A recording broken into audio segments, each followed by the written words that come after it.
Hello student, good morning all of you. स्वागत करता हूं आपके अपने यूट्यूब चैनल इनोवेशन स्टडी में। मैं संदीप चौधरी एक बार फिर आपके सामने डेस्कवर्क के साथ हाजिर हुआ हूं। जैसा कि आप सभी को पता है, हमने 7 मॉडल पेपर कर लिए थे विज्ञान डेस्कवर्क के। विज्ञान डेस्कवर्क थी जिसमें संजीव चल रही है हमारी पहले, और जैसे ही अपनी संजीव है वो कंप्लीट होगी तो उसके बाद में अपन एक्सीलेंट डेस्कवर्क कवर करने वाले हैं। और इसमें हमारा आज जो मॉडल पेपर चलेगा वो चलेगा 8 नंबर मॉडल पेपर, जो कि आप देख पा रहे हैं। ये रहा 8 नंबर मॉडल पेपर, 7 हम कवर कर चुके हैं। अगर वो पीछे वाले मॉडल पेपर आपने नहीं देखी है तो इस क्लास के आई बटन या फिर डिस्क्रिप्शन बॉक्स में आपको उसका लिंक मिल जाएगा, वहाँ से जाकर के वो पीछे वाले मॉडल पेपर आप देख सकते हैं। अभी तक क्लास को लाइक नहीं किया है तो एक बार क्लास को लाइक ज़रूर करें भी, ताकि हमारा भी मोटिवेशन बना रहे। और चैनल पर अगर आप नए हैं तो चैनल को सब्सक्राइब कर लेना, पास में लगे बेल आइकन को जरूर दबा लेना, ताकि अपन जैसे ही अगला मॉडल पेपर लेके आएँ तो उसका नोटिफिकेशन सबसे पहले आपके पास पहुँचे और आप तुरंत उसका लाभ उठा सको। चलिए शुरू करते हैं आज का सेशन। और पहला क्वेश्चन है आपके सामने, जैसा कि निम्न में से कौन सा पदार्थ प्रकाश की उपस्थिति में विघटित हो सकता है। तो कौन सा पदार्थ है, NaCl या फिर KCl या फिर HgCl या फिर CuCl। तो यहाँ पे आपका राइट आंसर होगा वो हो जाएगा HgCl, यानी सी ऑप्शन है या फिर से ऑप्शन है वो आपका यहाँ पे राइट आंसर होगा। अगले क्वेश्चन पे लेके चलता हूँ। सेकंड क्वेश्चन देखो भी, हमारे रुधिर की प्रकृति कैसी होती है, अम्लीय होती है या फिर क्षारीय होती है या फिर उदासीन होती है या फिर कुछ अम्लीय व कुछ क्षारीय होती है। तो सेकंड क्वेश्चन में आपका राइट आंसर होगा वो हो जाएगा क्षारीय होती है, बी ऑप्शन आपका राइट आंसर होगा। 3 नंबर क्वेश्चन देखो भी, सल्फाइड एसिड से धातुओं के निष्कर्षण के लिए किस विधि का उपयोग किया जाता है। तो वो हो जाएगा भर्जन, निस्तापन और संक्षारण या फिर थर्मिट प्रक्रम का। तो 3 नंबर क्वेश्चन में आपका राइट आंसर होगा भर्जन का, यानी ए ऑप्शन है वो आपका यहाँ पे राइट आंसर होगा। 4 नंबर क्वेश्चन देखो भी, रक्तदाब, लार आना तथा वमन जैसी अनैच्छिक क्रियाएं मस्तिष्क के किस भाग द्वारा नियंत्रित होती है, अगर मस्तिष्क, मध्य मस्तिष्क, मेडुला या फिर मेरुरज्जु। तो 4 नंबर क्वेश्चन में आपका राइट आंसर होगा वो हो जाएगा मेडुला के द्वारा कंट्रोल होती है, से ऑप्शन आपका राइट आंसर होगा। 5 नंबर क्वेश्चन देखो भाई, डायनासोर किस वर्ग से संबंधित है। तो मछली से, उभयचर से, सरीसृप से या फिर पक्षी से। तो 5 नंबर क्वेश्चन में आपका राइट आंसर होगा वो हो जाएगा सरीसृप से रिलेटिव हो जाएगा, से ऑप्शन आपका राइट आंसर होगा। 6 नंबर क्वेश्चन देखो भी, निर्वात में प्रकाश की चाल कितनी होती है। तो निर्वात में प्रकाश की चाल है वो 3 × 10⁸ मीटर प्रति सेकेंड, यानी बे ऑप्शन है वो आपका यहाँ पे राइट आंसर होगा। नेक्स्ट पर बात करते हैं, बहुखंडन द्वारा जनन होता है। तो बहुखंडन द्वारा जनन अमीबा का या फिर लेशमानिया का या फिर प्लाज्मोडियम का या फिर यीस्ट का। तो 7 नंबर क्वेश्चन में आपका राइट आंसर होगा वो हो जाएगा प्लेज्मोडियम, यानी से ऑप्शन है वो आपका यहाँ पे राइट आंसर होगा। नेक्स्ट देखो भी 8 नंबर क्वेश्चन है, मानव आंख विभिन्न स्थितियों में स्थित वस्तुओं का स्पष्ट प्रतिबिंब बनाने में सक्षम है, इसका कारण क्या है, अबिंदुकता और या फिर समझन क्षमता या फिर जरा दूरदृष्टिता या फिर इनमें से कोई नहीं। तो 8 नंबर क्वेश्चन में आपका राइट आंसर होगा समझन क्षमता, यानी बे ऑप्शन है वो आपका यहाँ पे राइट आंसर होगा। आगे वाला क्वेश्चन देखो भी 9 नंबर क्वेश्चन है, किसी चालक का विशिष्ट प्रतिरोध निर्भर करता है चालक की लंबाई पर या फिर चालक के अनुप्रस्थ काट के क्षेत्रफल पर या फिर चालक के पदार्थ पर या फिर चालक की आकृति पर। तो 9 नंबर क्वेश्चन में आपका राइट आंसर होगा वो हो जाएगा चालक के पदार्थ पर, यानी से ऑप्शन है वो आपका यहाँ पे राइट आंसर होगा। 10 नंबर क्वेश्चन देखो भी, सौर ऊर्जा का मान सभी प्रायोगिक प्रयोजनों के लिए स्थिर माना जाता है, जिसे क्या कहा जाता है, सौर उष्मांक या फिर सौर स्थिरांक या फिर ऊष्मा स्थिरांक या फिर उपरोक्त सभी। तो 10 नंबर क्वेश्चन में आपका राइट आंसर होगा सौर स्थिरांक कहा जाता है, बी ऑप्शन है वो आपका यहाँ पे राइट आंसर होगा। नेक्स्ट क्वेश्चन पे लेके चलता हूँ। 11 नंबर क्वेश्चन देखिएगा, जो पदार्थ जैविक प्रक्रम द्वारा अपघटित हो जाता है उससे हम क्या बोलेंगे, अजैव निम्नीकरण या फिर जैव निम्नीकरण या फिर अक्रिय या फिर उपरोक्त में से कोई नहीं। तो 11 नंबर क्वेश्चन में आपका राइट आंसर होगा वो हो जाएगा जैव निम्नीकरण, यानी बे ऑप्शन है वो आपका यहाँ पे राइट आंसर होगा। 12 नंबर क्वेश्चन देखो भी, पानी में कोलिफॉर्म जीवाणु की उपस्थिति क्या दर्शाती है? पानी में कोलिफॉर्म जीवाणु की उपस्थिति क्या दर्शाती है? शुद्ध पानी, या पानी शुद्ध है, या फिर पानी पीने योग्य नहीं है, या फिर पानी संदूषित है, या फिर ब वैसे दोनों। तो आपका राइट आंसर होगा 12 नंबर क्वेश्चन में वो हो जाएगा पानी पीने योग्य नहीं है और पानी संदूषित है, यानी ब और स दोनों, द ऑप्शन है वो आपका यहाँ पे राइट आंसर होगा। अब सेकंड क्वेश्चन आता है और सेकंड क्वेश्चन है रिक्त स्थानों की पूर्ति करें। तो यहाँ पे ऑक्सीजन तथा फिल इन द ब्लैंक के मिश्रण का दहन वेल्डिंग के रूप में किया जाता है, तो वो हो जाएगा ऑक्सीजन तथा एथाइन। ऑक्सीजन तथा एथाइन के मिश्रण का दहन है वो वेल्डिंग के रूप में किया जाता है, तो यहाँ पे एथाइन आ जाएगा अभी, ठीक है, एथाइन। नेक्स्ट अपन क्वेश्चन, सेकंड क्वेश्चन देखिएगा। सेकंड क्वेश्चन है मेंडलीफ की आवर्त सारणी में तत्वों के वर्गीकरण का आधार परमाणु द्रव्यमान था, जबकि आधुनिक आवर्त सारणी में तत्वों के वर्गीकरण का आधार क्या माना गया? तो यहाँ पे सेकंड क्वेश्चन में आपका राइट आंसर होगा परमाणु संख्या। क्या माना गया था? तो परमाणु, यहाँ पे आ जाएगा परमाणु संख्या, ठीक है। नेक्स्ट देखो भी, कुपिका में क्रिया द्वारा गैसों का विनिमय होता है, तो 3 नंबर क्वेश्चन के फिल इन द ब्लैंक में आ जाएगा विसरण। क्या होता है? कुपिका में विसरण द्वारा, विसरण क्रिया द्वारा गैसों का विनिमय होता है। 4 नंबर देखो भी, तंत्रिका ऊतक सूचनाओं को के द्वारा शरीर के एक भाग से दूसरे भाग तक भेजता है, तो यहां पे 4 नंबर में आपका राइट आंसर होगा विद्युत आवेग। क्या हो जाएगा?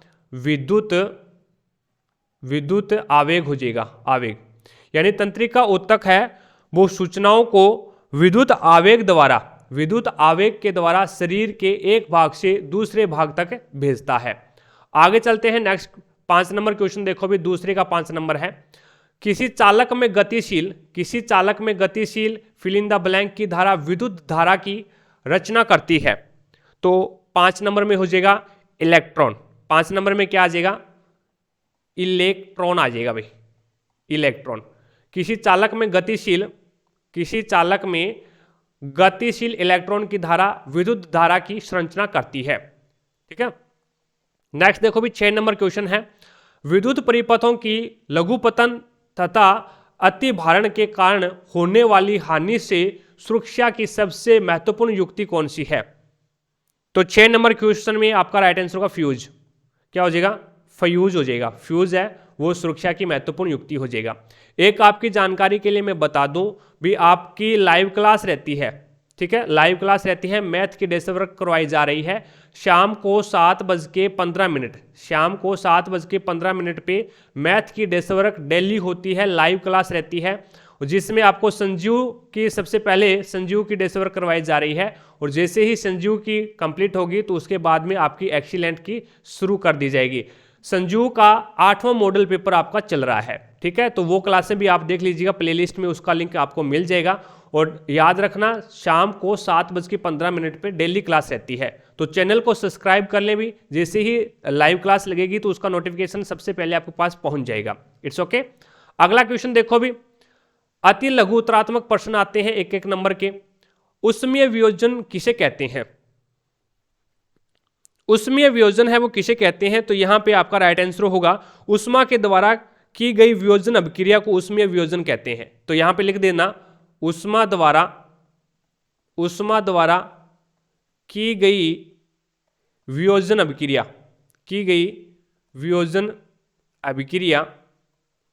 क्या कहलाती है? उष्मीय वियोजन अभिक्रिया कहलाती है, ठीक है, ये लिख देना। अगला क्वेश्चन देखो भी, अधिक खाने से अपच के कारण होने वाली बेचैनी क्या लेने से ठीक हो जाती है, क्या लेने से ठीक हो सकती है? तो वो हो जाएगा बेकिंग सोडा। तो यहाँ पे क्या आ जाएगा? बेकिंग सोडा आ जाएगा, आपका राइट आंसर होगा बेकिंग सोडा। अम्लराज यानी एक्वारेजिया का संगठन क्या है? तो अम्लराज का संगठन होता है HNO3 प्लस HCl। HNO3 ये HNO3 प्लस HCl होता है। कहने का मतलब होता है ये अम्लराज सांधन प्लस इसका जो मिश्रण होता है HNO3 और HCl का, ये होता है 1:3 के मिश्रण में होता है, 1:3 के मिश्रण में होता है। आगे चलते हैं। नेक्स्ट देखो भी 4 नंबर क्वेश्चन है, Fe2 की इलेक्ट्रॉनिक बिंदु संरचना बनानी है। Fe2 की इलेक्ट्रॉनिक बिंदु संरचना आपको यहाँ पे बताना है। तो Fe2 की इस प्रकार से बिंदु संरचना बन जाएगी, जैसे कि F यहाँ पे 2 इलेक्ट्रॉन आ जाएंगे, फिर अब यहाँ पे 2 इलेक्ट्रॉन यहाँ पे आ जाएंगे, 2 इलेक्ट्रॉन है वो यहाँ पे आ जाएंगे और 2 इलेक्ट्रॉन इसके नीचे लगा देंगे यहाँ पे, ठीक है। इसी प्रकार से इसमें करना है, 2 इलेक्ट्रॉन इसके नीचे, 2 इलेक्ट्रॉन यहाँ पे और 2 इलेक्ट्रॉन यहाँ पे। तो ये इसकी बिंदु संरचना बन गई। अगला देखो भी 5 नंबर, किसी तत्वों की संयोजकता। किसी तत्वों की संयोजकता किसके द्वारा निर्धारित होती है? तो कोई भी तत्व है उसकी संयोजकता है वो इलेक्ट्रॉनों की संख्या द्वारा निर्धारित होती है, ठीक है। तो यहाँ पे लिख देना इलेक्ट्रॉनों की संख्या द्वारा निर्धारित होती है, ठीक है। नेक्स्ट देखो भी, प्रोह की प्रकाश की ओर गति किसके कारण होती है? प्रोह की प्रकाश की ओर गति है वो किसके कारण होती है? तो आपका राइट आंसर होगा 6 नंबर में ऑक्सीजन के कारण होती है। 6 नंबर में क्या हो जाएगा? ऑक्सीजन आ जाएगा। इट्स ओके, चीजें समझ में आ रही है। 7 नंबर क्वेश्चन देखो भी, गतिशील जनन कोशिका को क्या कहते हैं? तो गतिशील जनन कोशिका को नर युग्मक या फिर शुक्राणु कहते हैं। या तो लिख दो नर युग्मक या फिर लिख दो शुक्राणु, ठीक है। अगला क्वेश्चन देखो भी 8 नंबर क्वेश्चन है, हीन चालक से क्या तात्पर्य है? तो हीन चालक से तात्पर्य हो जाएगा भी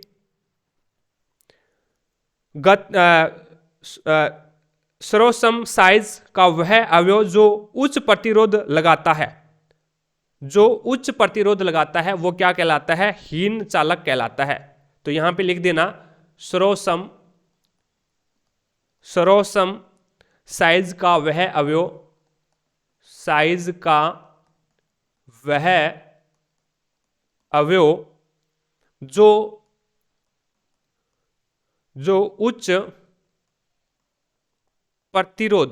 जो उच्च प्रतिरोध लगाता है, ठीक है। अगला देखो भी, चुंबकीय फ्लक्स का मात्रक क्या कहलाता है? तो चुंबकीय फ्लक्स का मात्रक होता है वेबर। क्या होता है भी? वेबर होता है। 10 नंबर क्वेश्चन देखो भी, 2 भिन्न चुंबकीय ध्रुवों के मध्य आकर्षण बल F है। यदि इन चुंबकीय ध्रुवों के बीच की दूरी दुगुनी हो जाए तब उनके मध्य आकर्षण बल का परिमाण क्या होगा? तो वो हो जाएगा F/4। क्या हो जाएगा भी? F/4 हो जाएगा, ठीक है। अगला देखो भी, भूतापीय ऊर्जा किसे कहते हैं? भूतापीय ऊर्जा है वो किसे कहा जाता है? तो इसका आपका आंसर होगा भी पृथ्वी के क्रस्ट के गर्म स्थलों में संग्रहित ऊष्मा। पृथ्वी के क्रस्ट के गर्म स्थलों में संग्रहित ऊष्मा ऊर्जा को भूतापीय ऊर्जा कहते हैं। तो यहां पे लिख देना पृथ्वी के क्रस्ट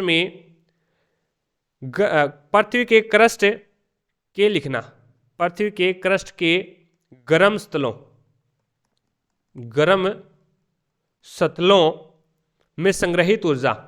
में संग्रहित ऊर्जा क्या कहलाती है? भूतापीय ऊर्जा कहलाती है।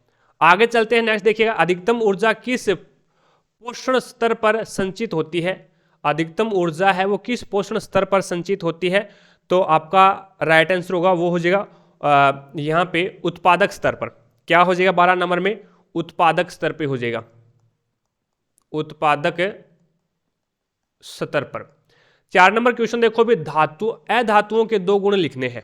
अधातुओं के 2 गुण लिखने हैं। तो पहला गुण है वो यहाँ पे आप लिख देना, अधातुओं का गलनांक व क्वथनांक धातुओं से कम होता है। इसका गलनांक व क्वथनांक धातुओं से कम होता है, ठीक है। और दूसरा इसका लिख देना आप, दूसरा अधातुएं हैं वो अघातवर्धनीय व तन्य नहीं होती। अधातुएं हैं वो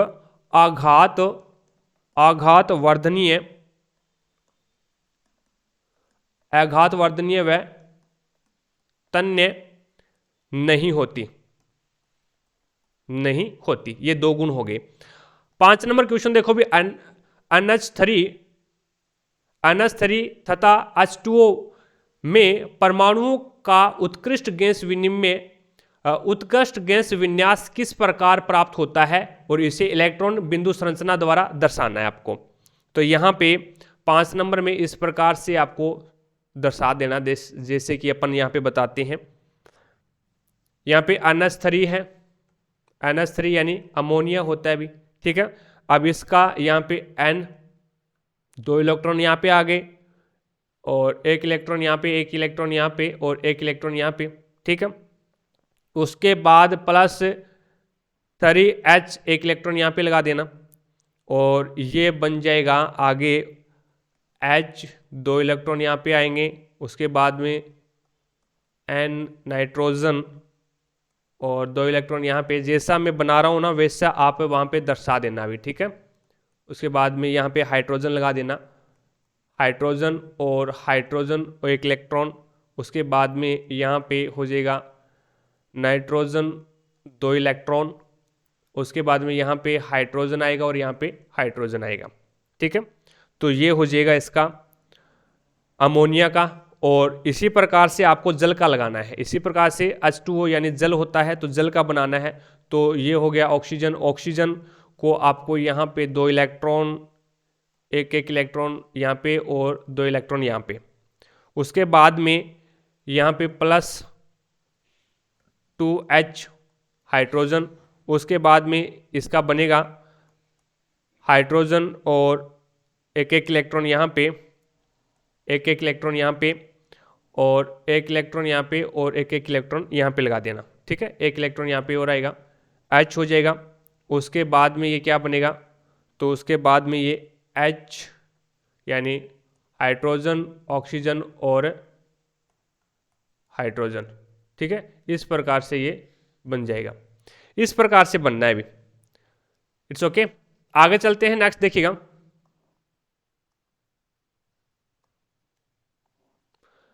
छह नंबर क्वेश्चन देखो भी, हाइड्रोकार्बन के दहन से निकलने वाली ज्वाला की प्रकृति किस पर निर्भर करती है। 2 नंबर का क्वेश्चन है।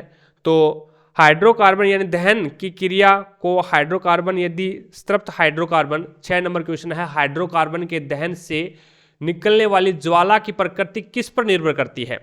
तो किस पर निर्भर करेगी भी, तो आपका इसमें राइट आंसर होगा यदि दहन की क्रिया, दहन किया जाने वाला हाइड्रोकार्बन है, अगर वो संतृप्त है, अगर दहन किया जाने वाला जो हाइड्रोकार्बन है ये क्या है, संतृप्त हाइड्रोकार्बन है, संतृप्त हाइड्रोकार्बन है, तो स्वच्छ ज्वाला निकलेगी। जबकि असंतृप्त हाइड्रोकार्बन होने पर अत्यधिक काले धुएं वाली पीली ज्वाला निकलेगी। ये आपको यहाँ पे लिखना है, ठीक है। आगे चलो अभी 7 नंबर क्वेश्चन देखो भी, दूसरे आवर्त के तत्वों की परमाणु त्रिज्याएं दी गई है, नीचे दी गई है। दूसरे आवर्त के तत्व आपको यहाँ पे दिया गया है। अब इसमें क्वेश्चन क्या पूछा गया है, किस तत्व का परमाणु सबसे बड़ा है और एवं किसका सबसे छोटा है, पहले में ये बोला गया है। तो यहाँ पे लिथियम है ना, लिथियम का परमाणु सबसे बड़ा है, लिथियम का परमाणु है वो सबसे बड़ा है, और ऑक्सीजन का परमाणु है वो सबसे छोटा है, ठीक है। उसके बाद में आवर्त के बाएं से दाईं ओर जाने पर परमाणु त्रिज्या किस प्रकार बदलती है। तो आवर्त में बाएं से दाईं ओर जाने पर परमाणु त्रिज्या है वो कम होती है, ठीक है। आप लिख देना कम होती है, दूसरे का आंसर ये हो जाएगा कम होती है। 8 नंबर क्वेश्चन देखो अभी, विभिन्न जंतुओं में क्षुद्रांतर की लंबाई किस पर निर्भर करती है, उदाहरण देकर समझाइए। तो यहाँ पे विभिन्न जंतुओं में क्षुद्रांतर की जो लंबाई है वो उनके भोजन के प्रकार के अनुसार अलग अलग होती है, भोजन के प्रकार पर निर्भर करती है, बोल सकते हैं अपन। यानी भोजन आप लिखना भी, विभिन्न जंतुओं के क्षुद्रांतर की लंबाई उनके भोजन के प्रकार पर निर्भर करती है या फिर भोजन के अनुसार अलग अलग होती है। घास खाने वाले शाकाहारी को सेलुलोज पचाने के लिए लंबी क्षुद्रांतर की आवश्यकता होती है, और मांस का पाचन सरल है, अतः बाघ जैसे मांसाहारी की क्षुद्रांतर की लंबाई है वो छोटी होती है, ठीक है। ये आपको लिखना है। 9 नंबर क्वेश्चन देखिएगा, द्विखंडन व बहुखंडन में कोई 2 अंतर आपको बताने हैं। तो द्विखंडन और बहुखंडन में दो अंतर आपको बताना है। तो सबसे पहले मैं आपको द्विखंडन वाले बता देता हूं अंतर। तो यह प्रजनन प्राय अनुकूल परिस्थितियों में संपन्न होता है। द्विखंडन का जो प्रजनन है वो प्राय क्या है, अनुकूल परिस्थितियों में संपन्न होता है, ये लिखना है। दूसरा द्विखंडन में ये लिखना है भी इसमें केंद्रक दो पुत्री केंद्रकों में विभाजित होता है। द्विखंडन में केंद्रक है वो दो पुत्री केंद्रकों में विभाजित होता है। द्विखंडन का केंद्रक है वो दो पुत्री केंद्रकों में विभाजित होता है। उसके बाद में आपको बहुखंडन में क्या लिखना है, यह प्रजनन प्राय प्रतिकूल परिस्थितियों में होता है। बहुखंडन का जो विभाजन होता है या फिर प्रजनन होता है वो प्रतिकूल परिस्थितियों में होता है। दूसरा बहुखंडन में क्या लिखना है, इसमें केंद्रक अनेक संतति केंद्रकों में विभाजित होता है। इसमें जो केंद्रक होता है वो अनेक संतति केंद्रकों में विभाजित होता है। आगे अपन बात करते हैं 10 नंबर क्वेश्चन की। वर्तिकाग्र पर पराग कणों के अंकुरण को चित्र की सहायता से प्रदर्शित करें। चित्र की सहायता से आपको प्रदर्शित करना है। तो यहाँ पे वर्तिकाग्र पर पराग कणों का अंकुरण ये आपके बुक में दिया गया है, तो वहां से आप उस डायग्राम को बना सकते हैं। नेक्स्ट 11 नंबर क्वेश्चन देखो भी, समतल दर्पण द्वारा बने प्रतिबिंब की क्या विशेषता होती है। तो समतल दर्पण द्वारा बने प्रतिबिंब की विशेषता लिखो भी। आपको लिखना है समतल दर्पण द्वारा बना प्रतिबिंब सदैव आभासी होता है। कैसा होता है, तो आभासी होता है, सदैव आभासी होता है और सीधा होता है। आभासी और सीधा होता है। प्रतिबिंब का साइज बिंब के साइज के बराबर होता है। प्रतिबिंब का साइज है वो वस्तु के साइज के बराबर होता है, ठीक है। उसके बाद में लिखना है प्रतिबिंब दर्पण के पीछे उतनी ही दूरी पर बनता है जितनी दूरी पर दर्पण के सामने प्रतिबिंब रखा है, दर्पण के सामने बिंब रखा है, ठीक है। और इसके अतिरिक्त प्रतिबिंब पार्श्व परिवर्तन में होता है। इसके अतिरिक्त प्रतिबिंब है वो पार्श्व परिवर्तन होता है। नेक्स्ट पर बात करते हैं 12 नंबर क्वेश्चन की। 11 नंबर क्वेश्चन कर लोगे, कोई दिक्कत नहीं है। 12 नंबर क्वेश्चन देखो भी। 12 नंबर क्वेश्चन है दृष्टि एवं प्रत्यावर्ती धारा, दृष्ट एवं प्रत्यावर्ती धारा को परिभाषित करना है। तो यहां पे दृष्ट धारा क्या होती है, जो कि डीसी होती है, ठीक है, और प्रत्यावर्ती धारा होती है वो एसी होती है।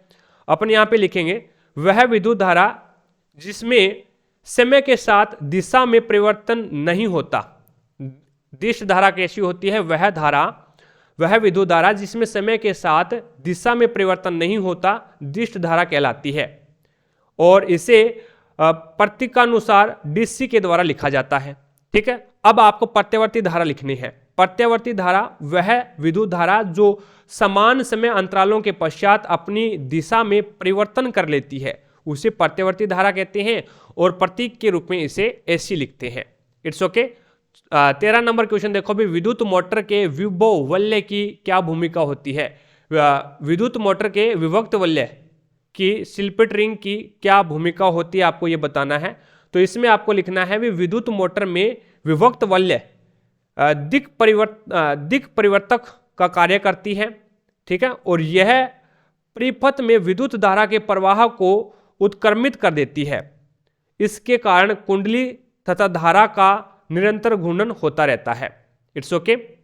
अगला क्वेश्चन देखो भी, नेक्स्ट क्वेश्चन है 14 नंबर क्वेश्चन है 220 वोल्ट की विद्युत लाइन पर उपयोग किए जाने वाले बहुत से बल्बों का अनुमतांक 10 वोल्ट है। यदि 220 वोल्ट लाइन के अनुमत अधिकतम विद्युत धारा 5 एम्पियर है तो इस लाइन के दो तारों के बीच कितने बल्ब पार्श्व क्रम में संयोजित किए जा सकते हैं, ये आपको बताना है। माना अन्य बल्बों को पार्श्व क्रम में जोड़ा जाता है, मान लिया भी अन्य बल्बों को क्या है पार्श्व क्रम में जोड़ा जाता है, तब परिपथ में कुल शक्ति व्यय कितना होगा।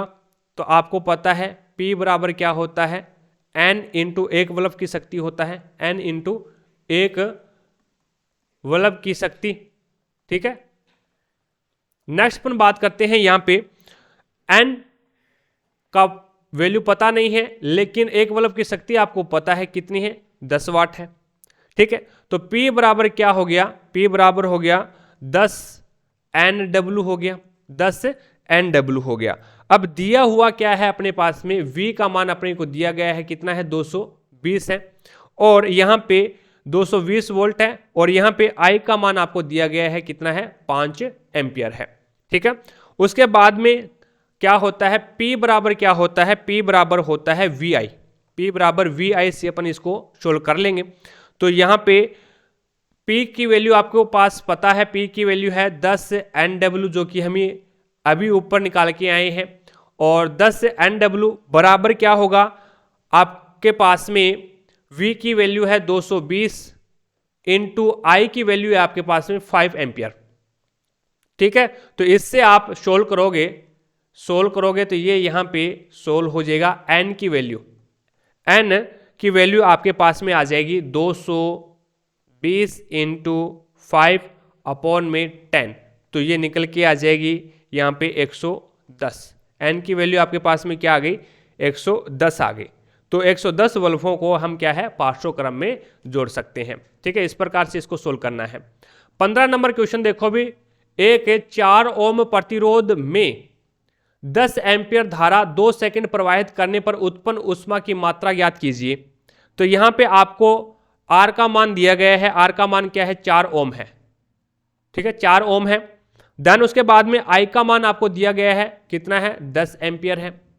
और उसके बाद में T का मान आपको दिया गया है, कितना है, 2 सेकंड है। आप निकाल सकते हैं। तो यहां पे आपको पता है H बराबर क्या होता है, अभी H बराबर होता है I स्क्वायर RT होता है, I स्क्वायर RT होता है। तो यहाँ पे H बराबर क्या होता है, I की स्क्वायर यानी 10 की स्क्वायर 100 हो गया। ठीक है, इनटू 4, R का मान क्या है, 4 ओम है, और T का मान क्या है, 2 सेकंड है।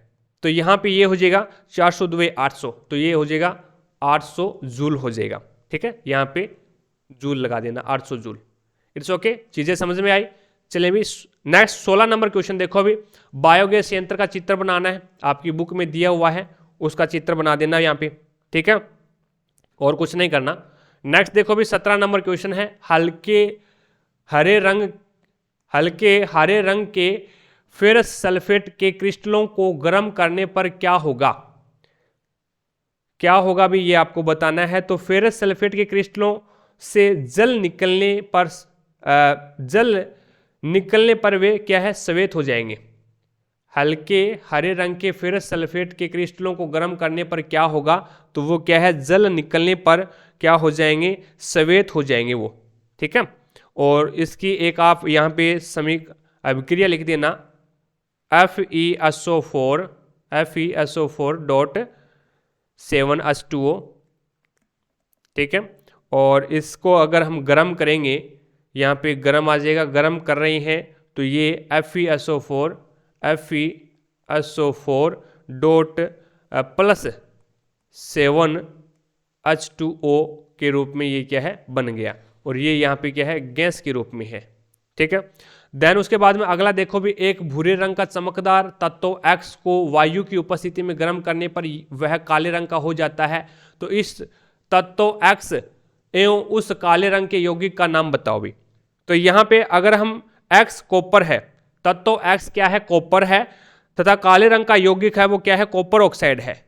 काले रंग का यौगिक क्या है, CuO है, यानी कॉपर ऑक्साइड है, और X है वो क्या है, Cu यानी कॉपर है। ठीक है, जब Cu को ऑक्सीजन के उपस्थिति में हम उसको गर्म करेंगे, ताप दिया, तो ताप देने पर ये क्या बनेगा, CuO बन जाएगा। तो संतुलित करेंगे तो यहाँ पे 2 लगेगा, तो यहाँ पे भी 2 लग जाएगा। ठीक है, तो इस प्रकार से ये क्या हो जाएगा, कॉपर ऑक्साइड हो जाएगा। ये काले रंग का यौगिक उत्पाद बनेगा, यौगिक बन जाएगा, और ये क्या है, वो X है आपका। ठीक है, तत्व X हो जाएगा।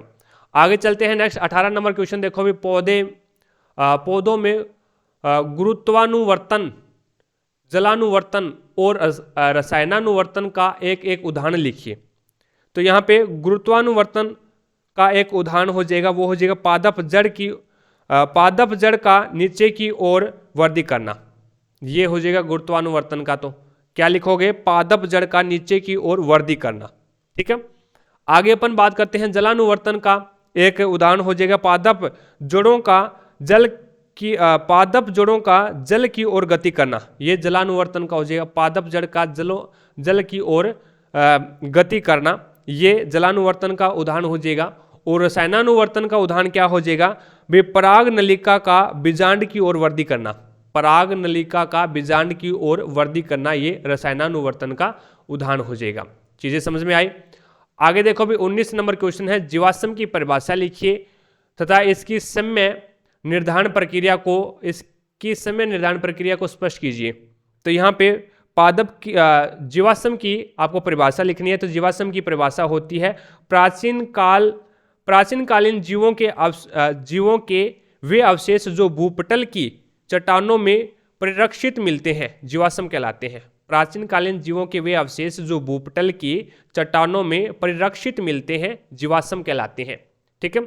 अब यहाँ पे जीवाश्म कितने पुराने हैं, इसके आंकलन के दो घटक होते हैं। एक तो हो गया सापेक्ष, एक तो क्या हो गया, सापेक्ष हो गया, और दूसरा हो जाएगा फॉसिल डेंटिंग। क्या हो जाएगा, फॉसिल डेंटिंग, दूसरा ये हो जाएगा।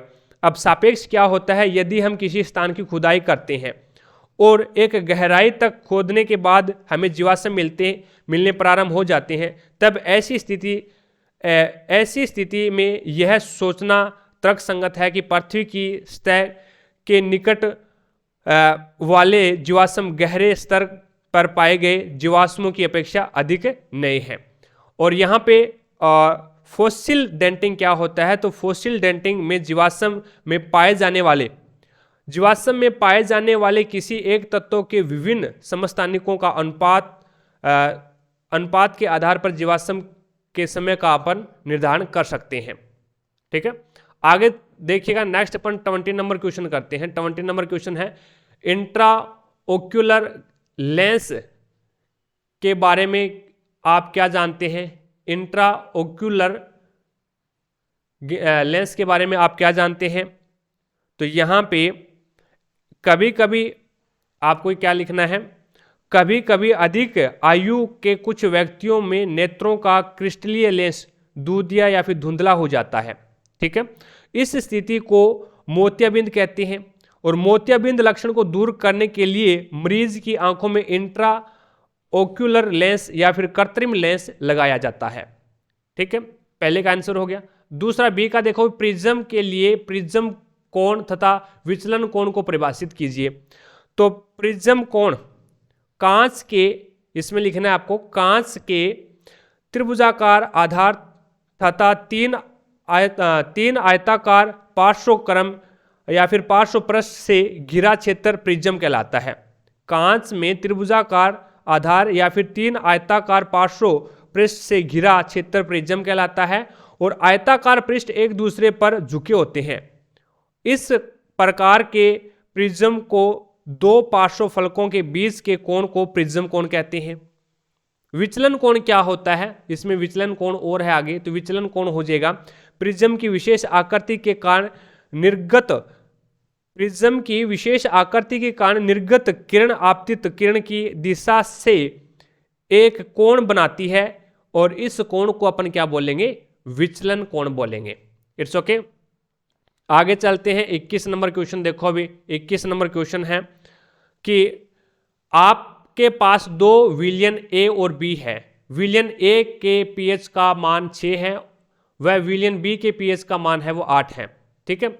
अब किस विलयन में हाइड्रोजन आयन की सांद्रता अधिक है, इसमें से कौन अम्लीय है और कौन क्षारकीय है, ये आपको बताना है। तो देखिएगा, विलयन ए है, उसके पीएच मान 6 है, क्योंकि पीएच मान 7 से कम होने पर क्या है, अम्लीय हो जाता है। ठीक है।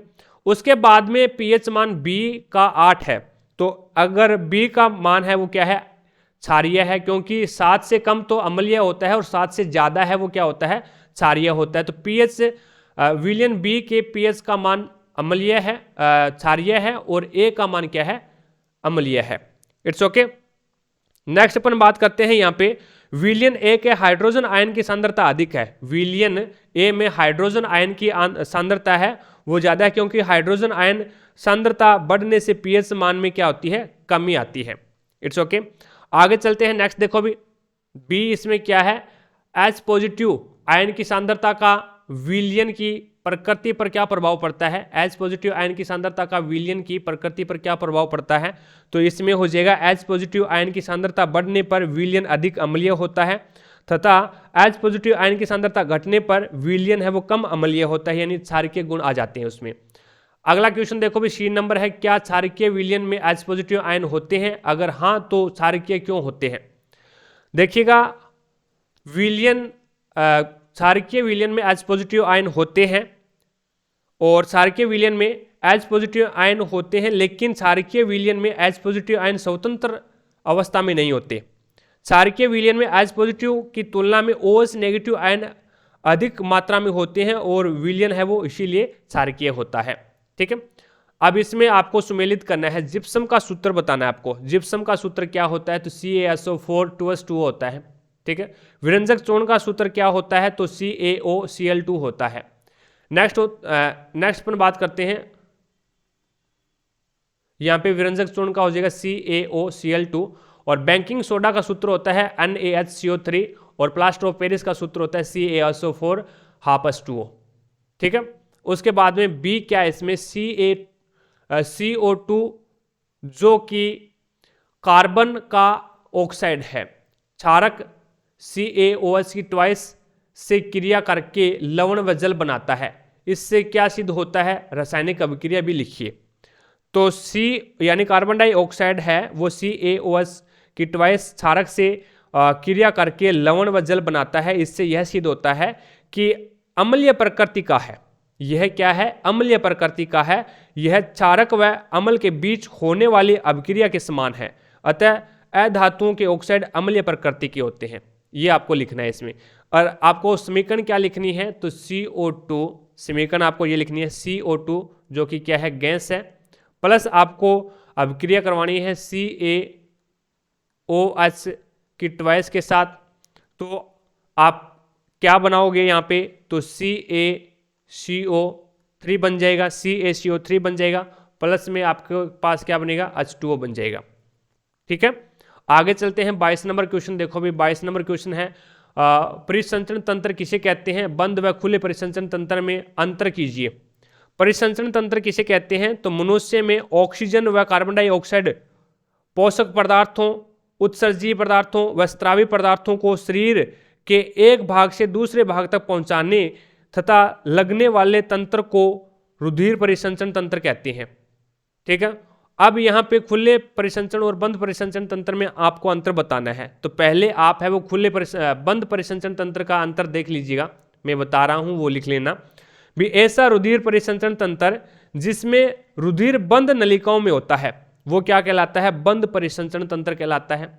दूसरा इसमें लिखना भी, इसमें रुधिर ऊतकों के संपर्क में नहीं रहता। बंद परिसंचरण तंत्र होता है, इसमें रुधिर है वो ऊतकों के संपर्क में नहीं रहता। अब खुला परिसंचरण देखो, वह रुधिर परिसंचरण तंत्र जिसमें रुधिर पूर्ण रूप से बंद नलिकाओं में नहीं बहता, पूर्ण रूप से बंद नलिकाओं में नहीं बहता, खुला परिसंचरण तंत्र कहलाता है। और इसमें रुधिर है वो क्या है, ऊतकों के संपर्क में रहता है। श्वसन के प्रकार बताने हैं, तो श्वसन के दो प्रकार होते हैं, एक तो होता है वायवीय श्वसन और एक होता है अवायवीय श्वसन। वह श्वसन प्रक्रम जो ऑक्सीजन का उपयोग किया जाता है वो तो हो गया वायवीय श्वसन, और अवायवीय श्वसन वह श्वसन प्रक्रम जिसमें ऑक्सीजन की अनुपस्थिति में होता है, अब्सेंट में होता है, वो क्या होता है, अवायवीय श्वसन हो गया। ठीक है, आगे अथवा वाला देखो, इसमें प्रकाश संश्लेषण की रासायनिक अभिक्रिया लिखिए, प्रकाश संश्लेषण व श्वसन में अंतर कीजिए। तो प्रकाश संश्लेषण की रासायनिक अभिक्रिया तो ये हो जाएगी CO2 यानी कार्बन डाइऑक्साइड प्लस H2O। तो ये क्या बनेगा, ये सूर्य के प्रकाश में, यहाँ पे क्या लिखोगे, सूर्य के प्रकाश में ये बन जाएगा ग्लूकोज C6H12O6। ठीक है, C6H12O6 बन जाएगा, प्लस यहाँ पे क्या बनेगा, H2O बन जाएगा। इसको संतुलित करना है तो यहाँ पे 6 लगा दो और यहाँ पे 12 लगेगा, यहाँ पे 12 लगा दो और यहाँ पे 6 लगा दो। ठीक है, एक तो ये बन गया और प्लस में यहाँ पे ऑक्सीजन भी रिलीज होगी। उसके बाद में श्वसन प्रकाश संश्लेषण और शोषण में आपको अंतर बताना है, प्रकाश संश्लेषण और शोषण में अंतर बताना है। तो लिखिए, इसमें आप शोषण में लिखना रेस्पिरेशन में, इसमें शर्करा का विघटन होता है। क्या लिखोगे शोषण में, क्या लिखोगे भी, इसमें शर्करा का विघटन होता है। दूसरा आप इसमें लिखना शोषण में, यह प्रकाश और अंधकार दोनों में होता है, यानी यह दिन और रात्रि दोनों में होता है, ठीक है। और तीसरा इसमें लिख लेना, इसमें ऑक्सीजन का तो उपयोग होता है, H2O व CO2 का उत्पादन होता है। इसमें ऑक्सीजन का तो उपयोग होता है और H2O और CO2 का उत्पादन होता है। अब लिखो प्रकाश संश्लेषण क्या होता है। तो प्रकाश संश्लेषण इसमें क्या होता है, शर्करा का निर्माण होता है। प्रकाश संश्लेषण में शर्करा का निर्माण होता है, लेकिन शोषण में शर्करा का विघटन होता है, ठीक है।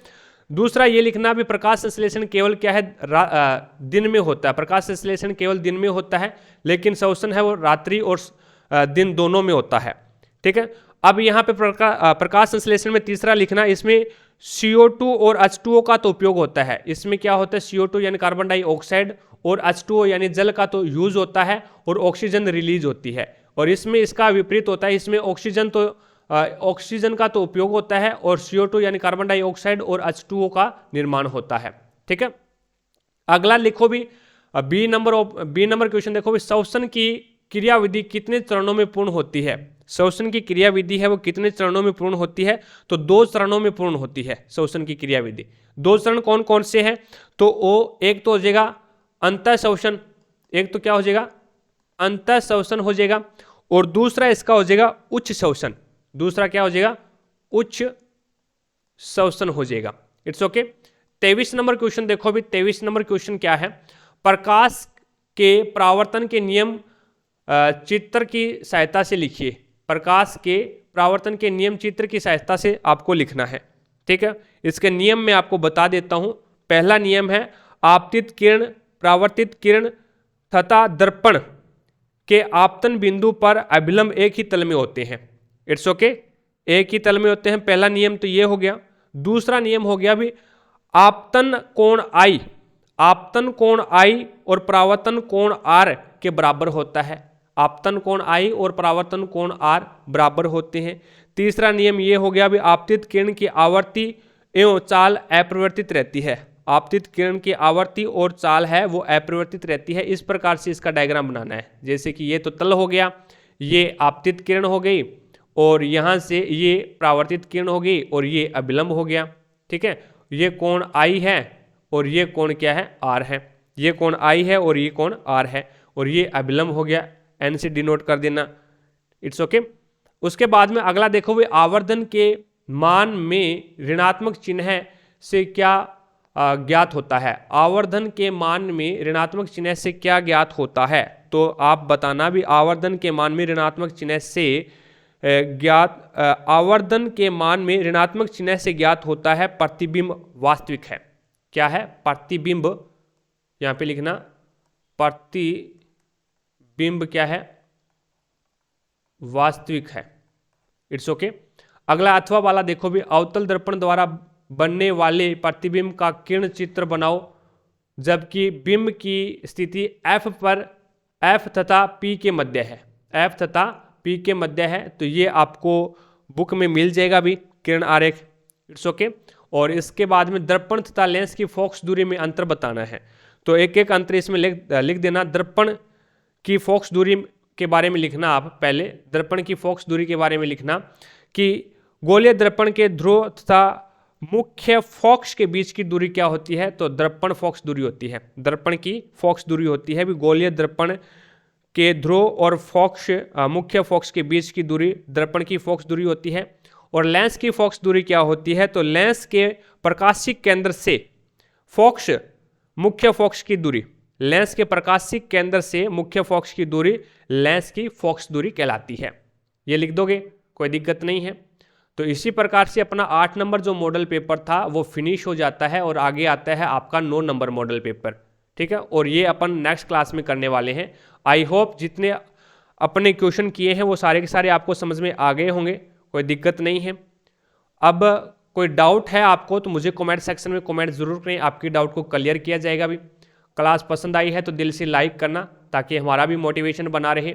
और चैनल पर अगर आप नए हैं तो चैनल को सब्सक्राइब कर लेना, भी पास में लगे बेल आइकन को जरूर दबा लेना, ताकि जैसे ही अपन 9 नंबर मॉडल पेपर लेके आए तो उसका नोटिफिकेशन सबसे पहले आपके पास पहुंचे और आप तुरंत उसका लाभ उठा सके।